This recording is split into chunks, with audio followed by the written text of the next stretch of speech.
This is Melanie Moon, and we're continuing with the book Race and the City, edited by Henry Louis Taylor Jr., and I'm on chapter 4 now.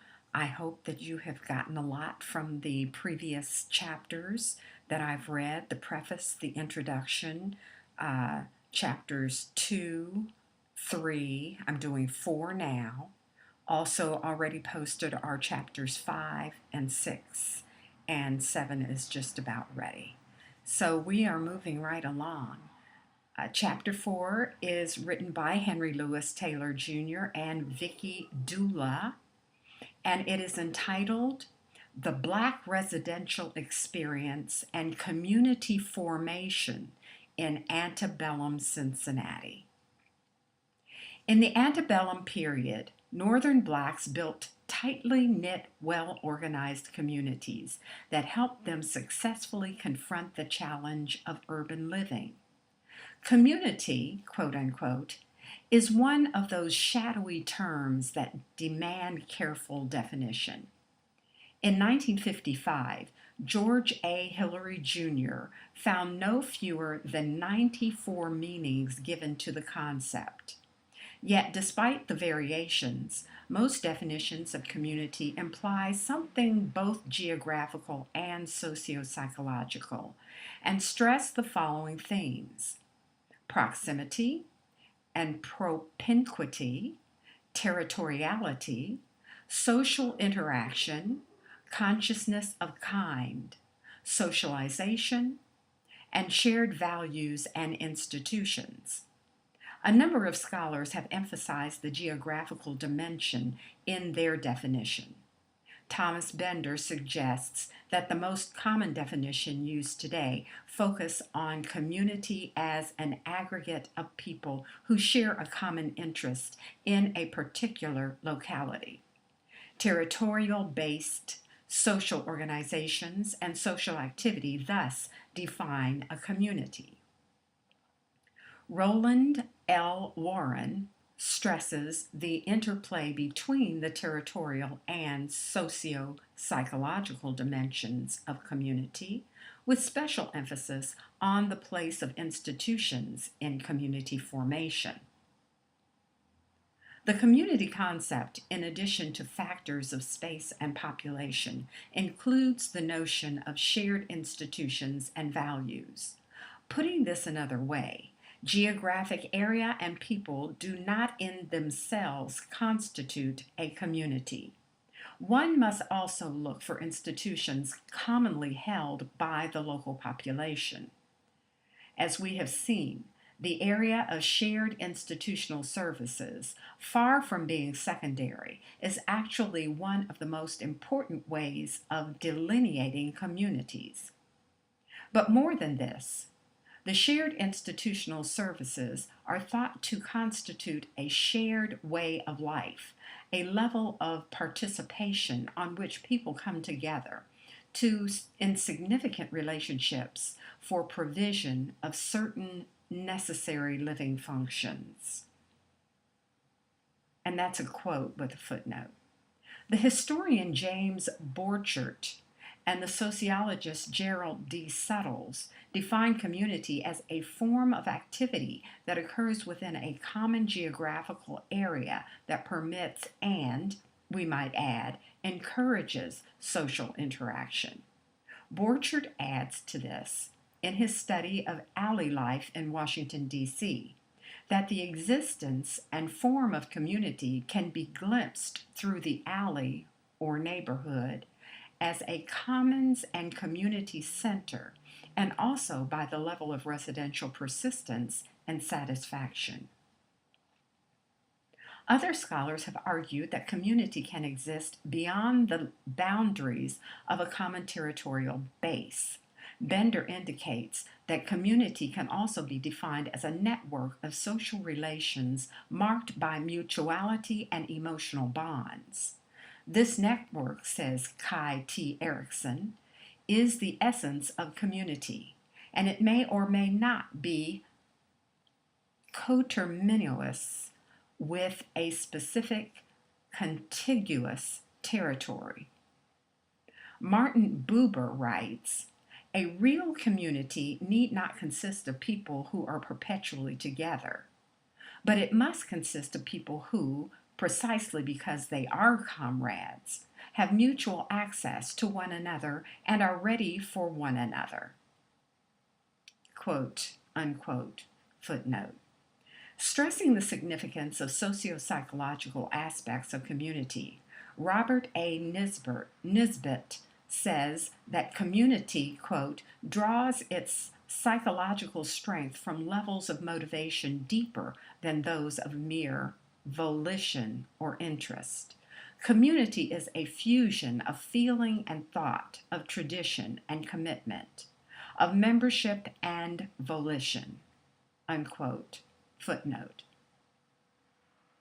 To these scholars, the existence of social networks makes it possible for people to form communal ties or community, even when they live in different locations. Social structures allow groups to transcend spatial structures in community formation. The ability of African Americans to form a community in Antebellum, Cincinnati, raises important questions about the relationship between the residential experience and community building in the pre-ghetto era. African Americans faced major obstacles in the community formation process. They were scattered throughout a white-dominated residential environment. Although concentrated in the eastern portion of the city, they were still dispersed across Cincinnati's face.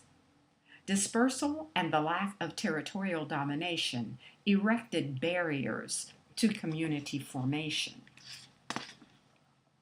Moreover, although racially homogeneous, Black Cincinnatians were divided in significant ways. Regional differences created variations in the experiences African Americans brought with them to the city. Slavery differed from region to region and from state to state. And these differences, as Ira Berlin has suggested, could be quite significant. African Americans gained their freedom in various ways. Some were manumitted, others escaped, and still others were born free. Occupational differences created not only class divisions, but also diversity in the content of work. In the antebellum commercial city, Stephanie W. Greenberg has shown occupation played a significant role in shaping the residential pattern. Different jobs were often located in different parts of the city, and this usually affected where people lived. Differences in family and household type and in the age structure further fragmented Black Cincinnati. Then there were divisions along the color line.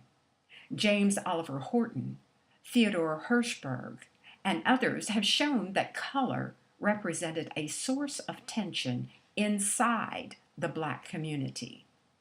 These internal divisions represented another major obstacle to community formation among African Americans. How then did African Americans overcome the barriers of dispersal and internal division to build a tightly knit, well-organized community? How were they able to form a community without the territorial base characteristic of the 20th century Black ghetto?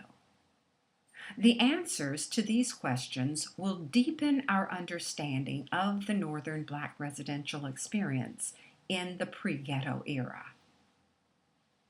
The central thesis or hypothesis is that the internal organization and structure of the Black residential environment tied the African American population together despite diversity and tensions within the group. Moreover, although African Americans were dispersed, the unity generated within the residential environment made possible the creation of a shared institutional life. Most significant, Black institutions were concentrated in one section of the city, while African Americans lived in every section of Cincinnati. Their institutions were clustered in one locale. The concentration of important institutions formed a commons, quote unquote, where a high degree of social interaction took place among the dispersed population. This interaction strengthened communal bonds and tied the group together. The Black residential pattern in 1850, that's the heading for this next section. Built on slavery's fringe, Cincinnati was a northern city deeply influenced by Southern notions of race and race relations. Still, its location across the river from Kentucky and its proximity to Virginia, combined with a booming economy to make the Queen City of a favored site a favored site for blacks fleeing the slave states. So, despite the existence of black laws, high levels of racial hatred, and periodic outbreaks of racial violence, the number of blacks migrating to Cincinnati steadily increased. By 1850, 3,172 African Americans lived in the city, making it home to the largest black community in Ohio and one of the largest in the North. Footnote. In 1850, Cincinnati was an extremely compact city in which business, industry, transportation, and residential space were jammed into 6 square miles. Only New York City was more congested. The limited spatial margins precluded the dominance of any part of the city by a single racial or ethnic group. Footnote. Not surprising. No black ghetto existed in Cincinnati in mid-century. African Americans were dispersed across the face of the city. See Table 4.1, which is on this page. Distribution of blacks and whites by ward in 1850. And the wards are numbered 1 through 12, giving one column for blacks, one for whites, the total, and then the percentage of blacks in those wards. The source of this chart is Charles Cist, C-I-S-T, Cincinnati in 1851, and in parenthesis, Cincinnati, W.H. Moore, 1851, and it looks like it's page 44. The ward level distribution pattern suggests that African Americans did not live in a residential world separate and apart from whites. Yet, the pattern does not tell the complete story. Ward boundaries are political divisions that ignore residential boundaries, where social relations, which lay the foundations for community formation, are established. Footnote. At the ward level, we cannot determine to what extent blacks and whites actually shared the living place, nor can we determine how African Americans organized and structured their residential environment within this white-dominated milieu. To understand the complex social interactions that take place among people of different races, ethnic groups, and classes, and to see how African Americans were spatially incorporated into the city, it is necessary to construct the 1850 residential environment so that the subward distribution and interaction of the population can be studied. To achieve this objective, a spatial methodology was developed that allowed us to divide Cincinnati into several residential areas and then to study the sub-ward distribution of the African American population. Footnote. Initially, the 3-tiered approach was used to identify Cincinnati's major residential areas. Footnote. First, we identified those wards where blacks were most heavily concentrated. Footnote. Second, we analyzed the geographic distribution of economic activity within the city. Finally, we identified conspicuous landmarks such as major streets or the Erie Canal that might create natural boundaries for residential areas. Footnote. Using this approach, the city's 12 wards were organized into 5 residential areas: East End Factory District, Central Waterfront, Central Core, West End, and Over the Rhine. See Table 4.2 and Map 4.1, and they are on those pages.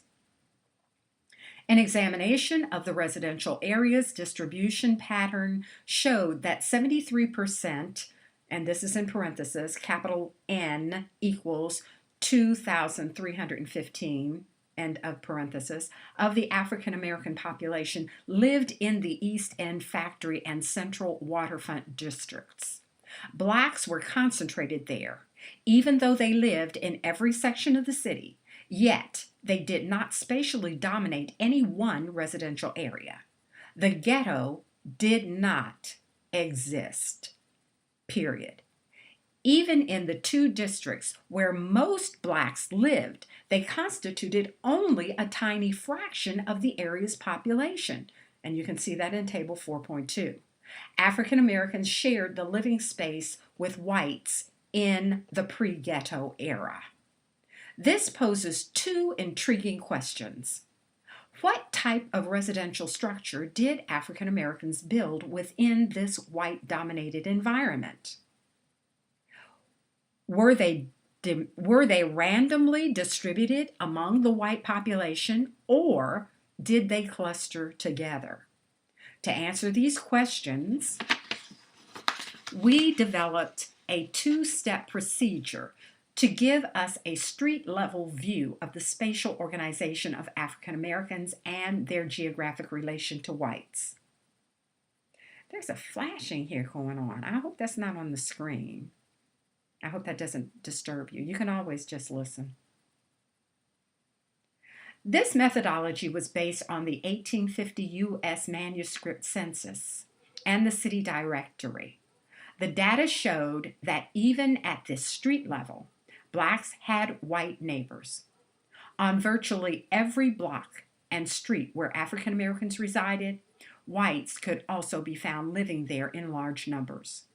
African Americans lived in a multiracial residential environment where they shared the living place with white ethnic groups and with whites from every social class. That is not Cincinnati today, is it? Yet, blacks were not randomly distributed throughout the residential environment. Instead, they formed small residential clusters that were sandwiched in among the larger white population.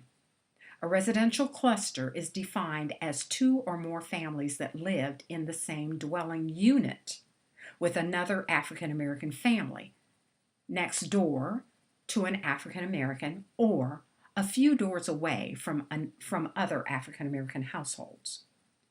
Two or more families living in the same household would not constitute a cluster, however. In the pre-ghetto era, we argue the residential cluster was the basic unit of spatial organization among African Americans. It was equivalent to a 20th century neighborhood characterized by intimate, face-to-face relations. David M. Katzman, in Before the Ghetto, first pointed out that in the pre-ghetto era, urban blacks were not just concentrated in specific areas of the city, but actually lived in small residential clusters that were scattered throughout the white-dominated residential environment. A similar observation was made by James Borchert. While Katzman and Borchert identified the black residential cluster, they did not analyze its internal organization and structure. A detailed examination of these clusters will show how African Americans organized and structured their residential environment and will provide insight into the interactive social process that facilitated the formation of communal bonds among this diverse population. The Black residential cluster. That's the heading of this next section. The spatial analysis showed that the majority of Cincinnati's African American population lived in 106 residential clusters. Not all African Americans, however, lived in these clusters. Table 4.3. 23% capital N equals 702, of African Americans were either randomly distributed throughout the residential environment, equaling 18%, or lived in white households, 5%. Yet, for safety, mutual aid, and the desire simply to live with friends, relatives, or other members of the race, African Americans clustered together. An examination of the cluster pattern shows that even the clustering of African Americans did not lead to their residential separation from whites. The clusters were always bracketed by groups of whites, and in many instances, one or two white families resided within the cluster boundary. See Table 4.4.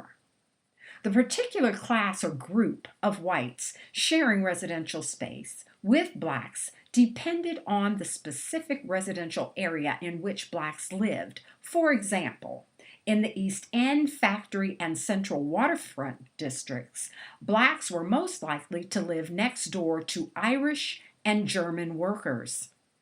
In the Central Core, they lived near middle-class native whites and Germans, while in the West End and over the Rhine, blacks had German neighbors. Footnote.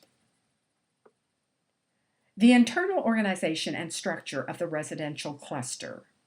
Heading of the next section. The residential cluster was the basic unit of spatial organization among African Americans in the pre-ghetto era.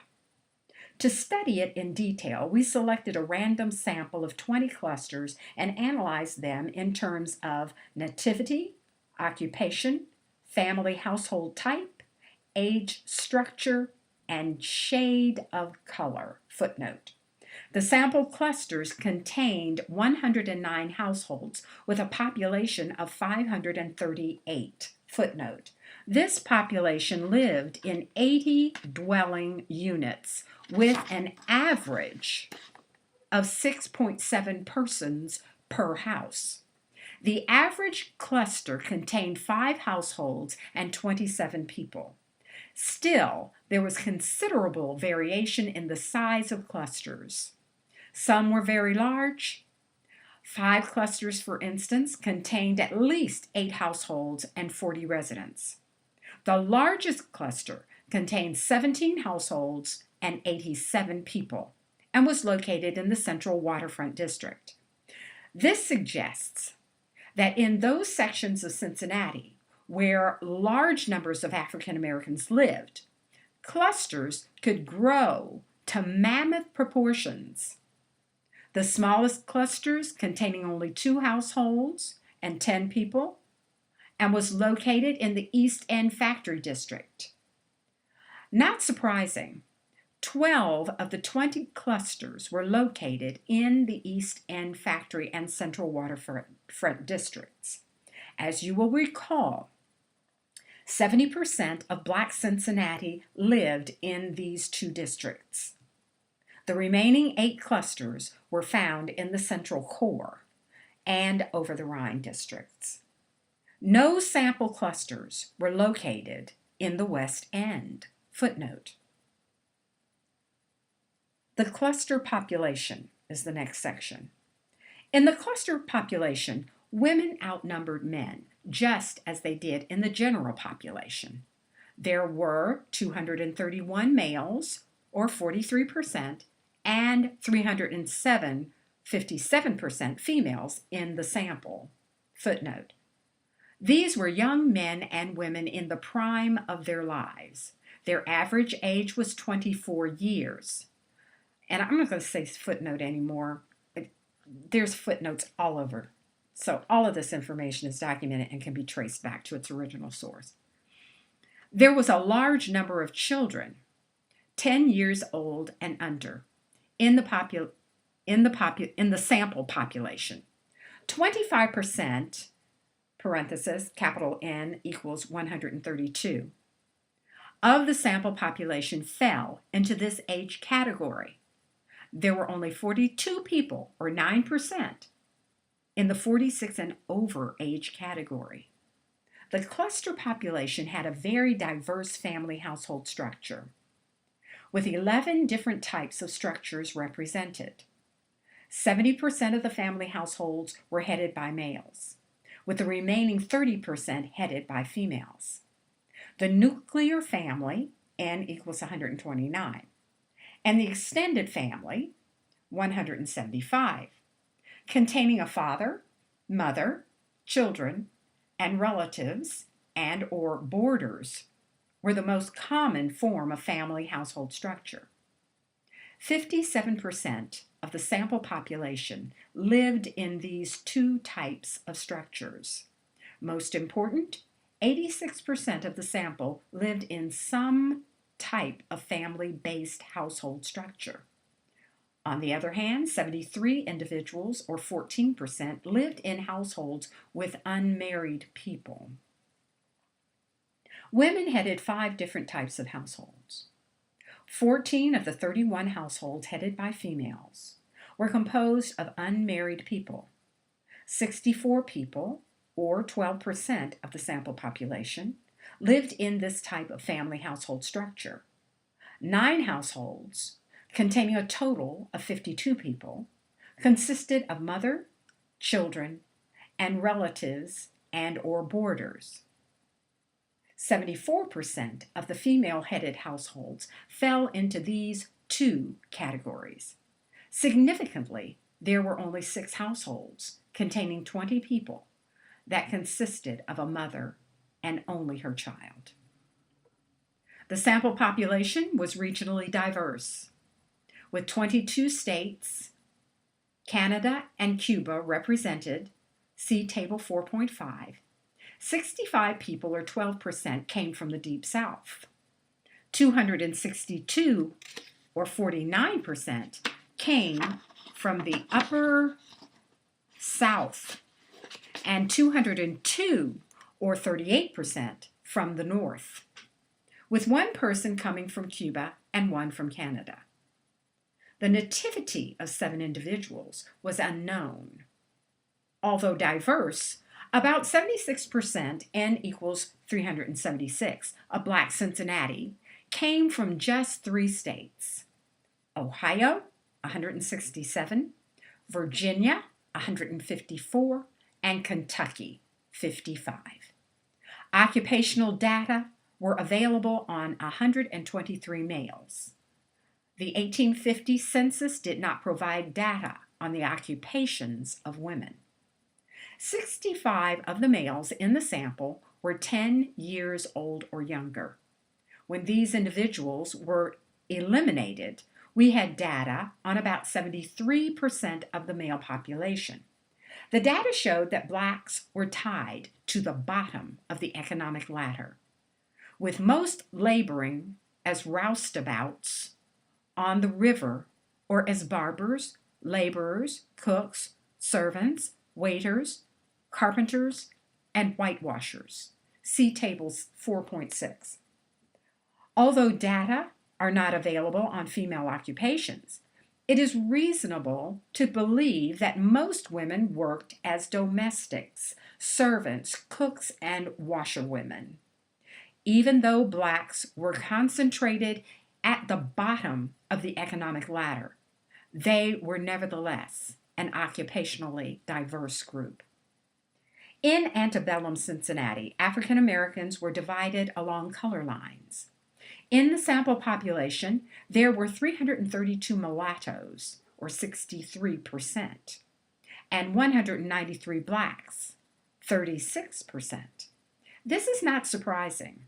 56% of the free blacks in Ohio and 60% in Cincinnati were mulattoes. The color of 13 African Americans, or 2%, could not be determined. To what extent did these differences among African Americans affect the organization and structure of the black residential clusters? Did the clusters differ in terms of nativity, occupation, family household type, age structures, and shade of color? Or were they formed with little or no regard for these variables. Nativity is the next section.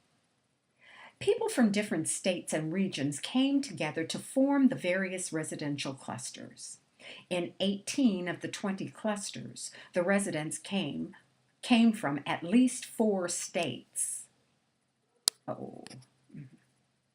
With reference to nativity, it appears as if the clusters were formed in a random fashion. For instance, in cluster 3, which contained 4 households and 20 people, the residents came from 5 different states: Ohio, Kentucky, Virginia, Pennsylvania, and New York.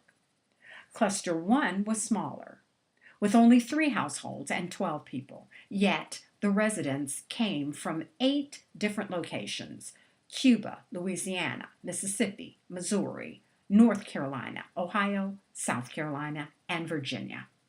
Diversity was the characteristic feature among all clusters, both large and small. Nativity was not a factor in cluster formation.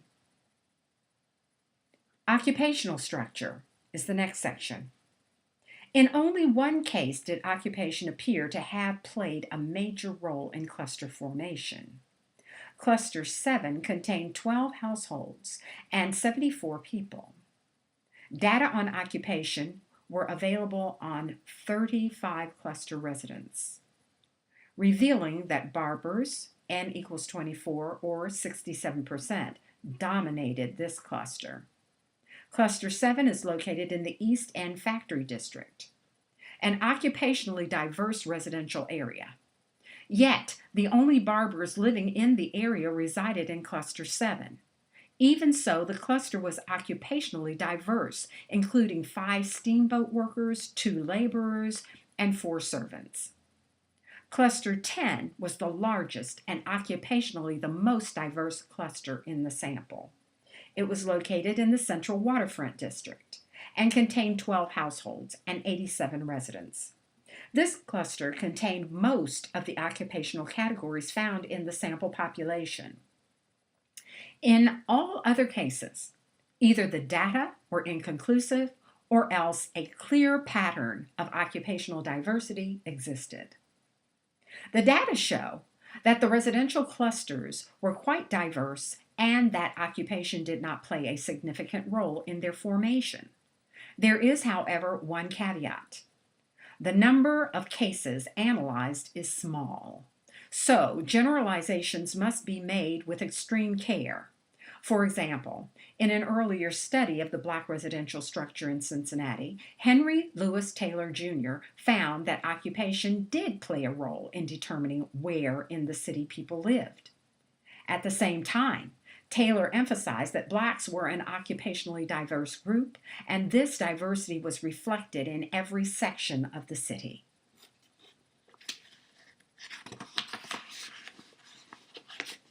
Family household type. Family household structure did not form a basis for cluster formation. A variety of different types of family household structures existed in each of the clusters. These differences reflected divisions within the Black community. There were married and single people, married people with children, and single parents. There were older residents and those in the prime of life. The women outnumbered men. These divisions, however, were not reflected in the spatial organization of the residential environment. Surprisingly, although women headed 30% of the households in the sample population, there was not a single cluster composed exclusively of female heads of households. In every instance, the households headed by women were spatially mixed with those headed by men. And households consisting of single persons were not spatially separated from those consisting of families and married couples. Age structure. Black Cincinnati was composed of a diverse population consisting of people at various stages in the life cycle. To determine if if the African American community was stratified on the basis of stage in the life cycle, each residential cluster was analyzed in terms of its age structure. To do this, the age structure was divided into 5 age categories: 10 and under, 11 to 19, 20 to 35, 36 to 45 years, and 45 years and over. Every cluster had children 10 years and younger, and 90% of the clusters had residents in the 11 to 19 age group. All clusters had residents in the critical 20 to 35 age group. People in the 36 to 45 age category were found in 95% of the clusters, and 70% of the clusters had residents in the 46 and over age group. Here it should be remembered that only 42 people in the sample fell into this age group. The data are clear. Age was not a factor in the formation of Black residential clusters. People from across the age spectrum lived together. Shade of color.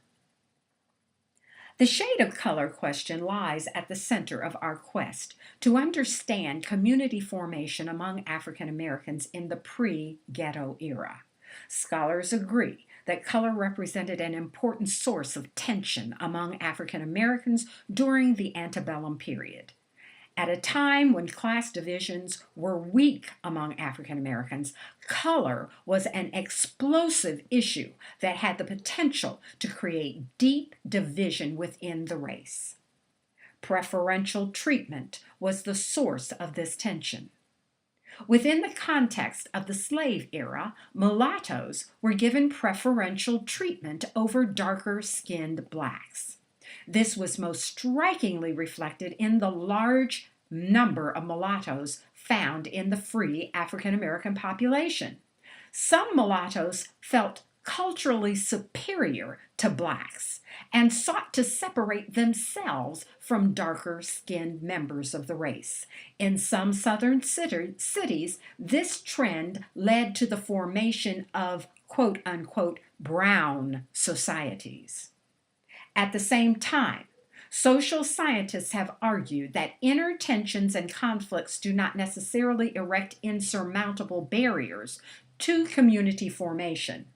Renee Koenig says that the presence of community, quote, does not exclude the existence of powerful inner tensions, definite power groupings, and even a lack of inner homogeneity, which can, under certain circumstances, break into open conflict, unquote.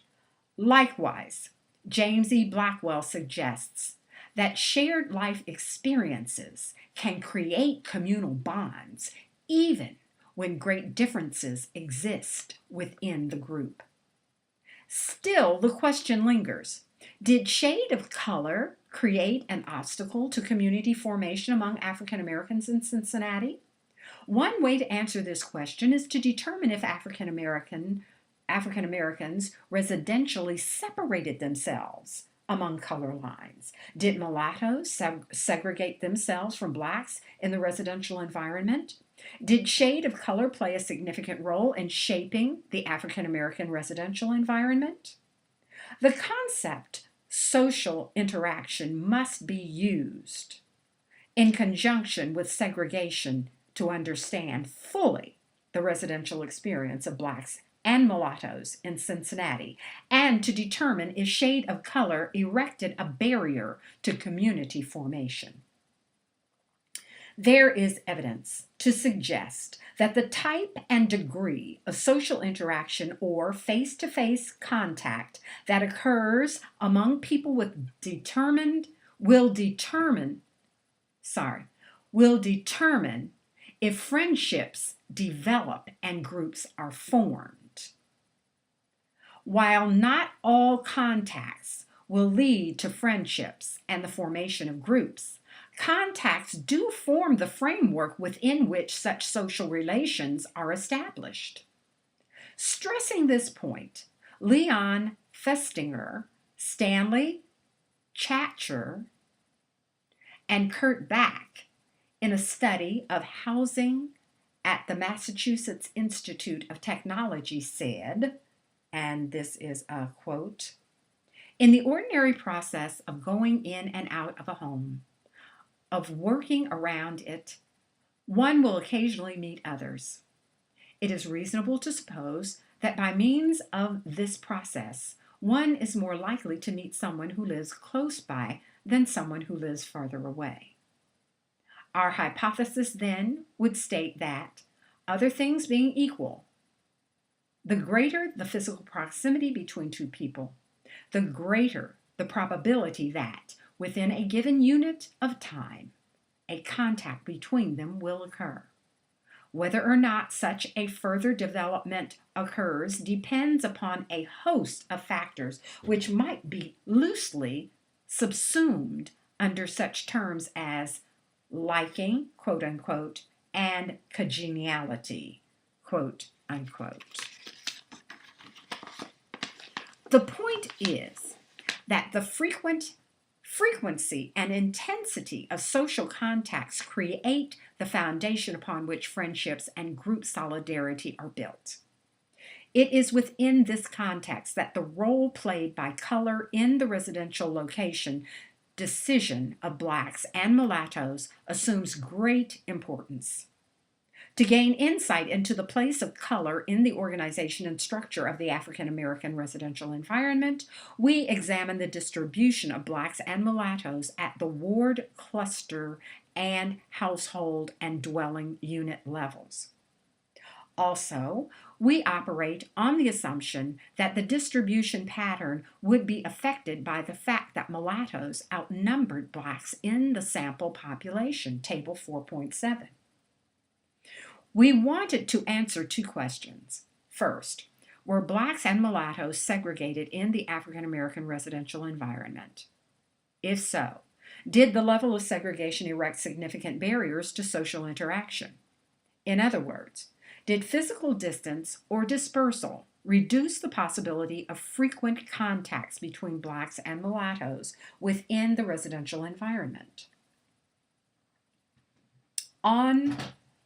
Next section, the ward level pattern. Although imperfect, the distribution pattern at the ward level appears to mirror the proportion of Blacks and mulattoes in the African American population. See Table 4.8. For example, mulattoes comprise 63% of African Americans in the sample population. In the 9 wards represented in our sample, mulattoes were significantly overrepresented in 3 wards and slightly underrepresented in 3. Yet, the maldistribution does not appear to be significant. We find no evidence of a strong tendency toward self-segregation among Blacks and mulattoes at the ward level. The cluster level pattern. At the cluster level, there is evidence of a tendency toward the segregation of Blacks and mulattoes. In 11 of the 20 clusters, mulattoes comprise 70% or more of the cluster population, Table 4.9. And in 5 of those clusters, they comprised 80% or more of the population. We computed chi-square to determine the strength of the relationship between color and cluster formation. The computations showed that a significant association existed between color and cluster formation. The data have to be interpreted with great caution, however, because of the small size of the sample clusters. While the relative strength of this association between cluster formation and shade of color might be questionable, the data do show that segregation played a role in cluster formation. Yet the data did not tell the complete story. The Black residential cluster represented a small circumscribed environment. It consisted of a constellation of houses and a small group of people huddled together in an environment dominated by whites, many of whom were hostile toward African Americans, regardless of shade of color. From this perspective, it is significant that blacks were represented in every cluster within the sample. Moreover, there were 9 clusters that contained large numbers of both blacks and mulattoes, and 57% of the sample population, or 297, lived in such clusters. So, while a tendency toward segregation did exist in cluster formation, caution must be exercised in interpreting the social meaning of this segregation. There were many blacks and mulattoes living in close proximity to each other. In the small world of the residential cluster, mulattoes and blacks probably came into frequent contact with one another. They may have been separated, but they were not socially isolated from each other. And I've got charts here, distribution of the sample population by color and cluster. There's another one, distribution of sample population by color composition of household. And then the other chart is population of mixed dwelling units by color.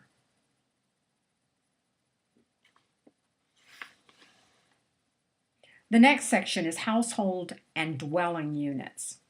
An examination of the color composition of households and dwelling units shows a clear pattern of segregation by color in the formation of households by African Americans, and that's table 4.10. The sample population lived in 109 households. 69% of these households, containing 331 people, or 63% of the African American population, were segregated on the basis of color. This suggests that mulattoes may have consciously separated themselves from blacks when they formed households. Yet, when we look at the distribution of these households by dwelling unit, this notion of mulattoes isolating themselves from blacks must be greatly tempered. The 109 households contained in the sample population were distributed among 80 dwelling units or houses. 33 or 41% of these dwelling units provided lodging for both blacks and mulattoes. Put another way, 48% of the African American population, or N equals 256, lived in houses that contained both blacks and mulattoes. Most significant, a striking 73%, N equals 141, of blacks lived in dwelling units with mulattoes. Although most blacks and mulattoes lived in separate households, they nevertheless shared the same dwelling unit. Under these circumstances, it is reasonable to believe, especially given the high levels of racial hostility in antebellum Cincinnati, that meaningful social contacts took place between blacks and mulattoes who shared the same dwelling unit. In the hallways or on the front porches of these houses, blacks and mulattoes probably met and talked with each other. And it would not be surprising if the resulting face-to-face contact did not give rise to friendships or neighboring, which probably reinforced communal bonds and facilitated the community formation process. Here it should be remembered that 31% of the households contained both blacks and mulattoes. In Cincinnati, shade of color did not erect a barrier to community formation. In summary, the data suggest that there was a trend toward segregation in the organization of the African American residential environment. In a number of residential clusters, mulattoes were overrepresented, and the majority of African American households were formed along color lines. At the same time, it is clear that this trend towards self-segregation was overshadowed by the fact that blacks and mulattoes lived within close proximity, and that the great majority of blacks lived in dwelling units with mulattoes. Moreover, every cluster in the sample contained both blacks and mulattoes. 73% of blacks lived in dwelling units with mulattoes, and 31% of the households contained both blacks and mulattoes. So then, the social relations between the two groups were characterized by intimate face-to-face contact, which increased the probability of friendships forming and neighboring occurring, and of communal bonds being strengthened. The formation of community and high visibility is the next section. As previously mentioned, although scattered across the city, most blacks were concentrated in the East End Factory District and along the Central Waterfront District, where they formed two big cluster concentrations. A cluster concentration is a series of residential clusters that are located in a particular geographical area. Contemporaries refer to these two locales as Bucktown and Little Africa, respectively. Footnote. Why?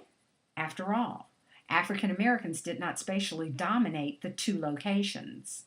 We argue that the location of institutions determine the importance of a geographic area to a social group, especially when that group is residentially dispersed. Further, when combined with large numbers of group members living in the area, the concentration of institutions makes a region highly visible to other people as well as to members of the group. This suggests that Bucktown and Little Africa were highly visible, not simply because large numbers of blacks lived there, but also because of the concentration of African American institutions there. And it was this concentration of institutions in the locale that caused it to become a central place, or meeting ground for African Americans who lived in various parts of Cincinnati. In essence, this clustering of institutions created a commons for Black Cincinnati during the pre-ghetto era. The commons served as a focal point of social interaction for blacks. To test this hypothesis, we identified and found the approximate location of 18 black institutions, 4 schools, 11 churches, 1 orphanage, 1 hotel, and 1 stop on the Underground Railroad.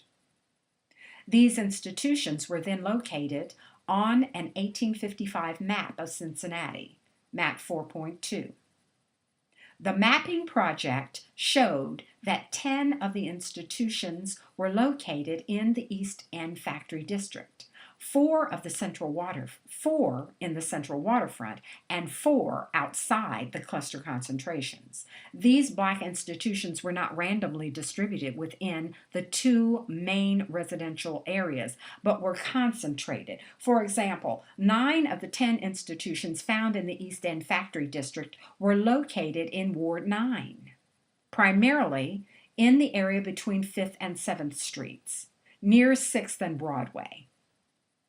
A similar pattern of clustering took place among the institutions located in the 4th Ward section of the waterfront area.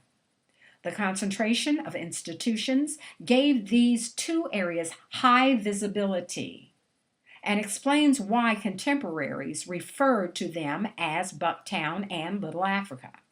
Finally, both the concentration and variety of institutions located in the East End Factory District suggest that it was the cultural center of Black Cincinnati and the hub around which the rest of the community operated. In other words, Bucktown probably served as the central place for Black Cincinnati and represented the location that first came to mind when Cincinnatians, both black and white, thought of the African American community. Both black and white thought of the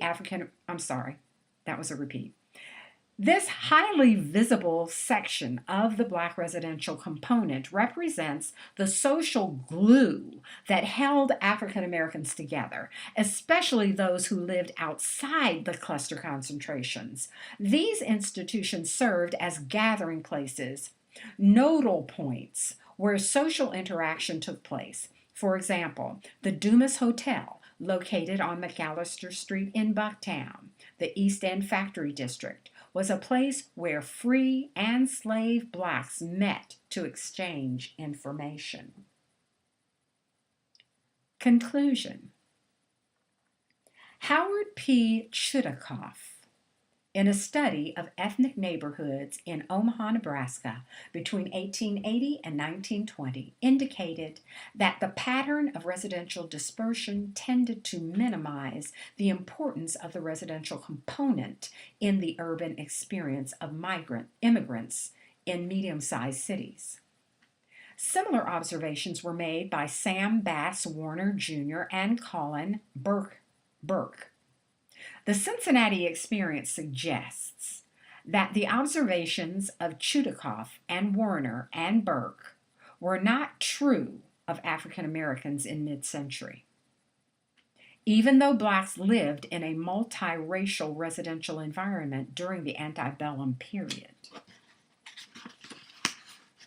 the residential component was extremely important and played a decisive role in promoting the unity and cohesion necessary for the achievement of group solidarity and community formation. The residential cluster is central to understanding the pre-ghetto black residential experience and to understanding how African Americans were able to overcome the effects of dispersal and internal divisions to build a community. In the antebellum city, the residential cluster was the basic unit of residential organization. The unifying power of the cluster evolved from its heterogeneity. Clusters were formed without regard for differences in nativity, occupation, family and household type, age, and shade of color. The color issue, however, needs some qualification since there was a trend toward the segregation of blacks and mulattoes within the cluster. This trend was overshadowed by the fact that blacks and mulattoes lived near each other, with 73% of blacks sharing the same dwelling unit with mulattoes. The resulting social interaction strengthened communal bonds and facilitated the community formation process. Thus, within the residential clusters, people from different backgrounds and various historic and everyday life experiences came into contact with one another. And it was here that the foundation of a strong community was laid. The concentration of institutions also played a key role in community formation. The clustering of these institutions gave birth to a commons, which served as a hub that linked together the scattered African American population. Although dispersed across the city, the black residential clusters were still concentrated in two sections of Cincinnati, where they formed cluster concentrations. The cluster concentrations created a critical mass of people in select parts of the city, which in turn led to the formation of institutions in these locales. These institutions served as central places of meeting grounds for African Americans regardless of where they lived in Cincinnati. Collectively, they created a commons where people from across the city came together. In these shared institutions, a diverse people confronted similar problems and developed similar experiences, which reinforced shared values and united the population. So again, that's the end of chapter 4. And again, I've got page after page of footnotes. The first one here is Carter G. Woodson, and you should know him. The Negroes of Cincinnati prior to the Civil War, and that is found in the Journal of Negro History, January 1916. What else looks interesting here? Because, see, I'd like to find that original. Here's another one. Forging Freedom, the formation of Philadelphia's Black community, 1720 to 1840. See, this is awesome. Within themselves, these sources and the footnotes within themselves is just, they're just treasures of information. So I will continue with chapter 5 next, which this essay was written by Nancy Bertaue, Bertaue, Bertaue, I'm assuming. And the title of this chapter is The Structural Economic Change and Occupational Decline Among Black Workers in 19th century Cincinnati. Oh, that's going to be interesting. A lot of charts here, okay? A lot of footnotes, many pages of footnotes. So I'm excited to read this one to you as well. I'd read it tonight, but I'm tired. And reading takes a lot out of you to try to understand what you're reading as you go. Because, like I said, I haven't read this at all. I'm reading it as I read it to you. So I hope you've enjoyed it.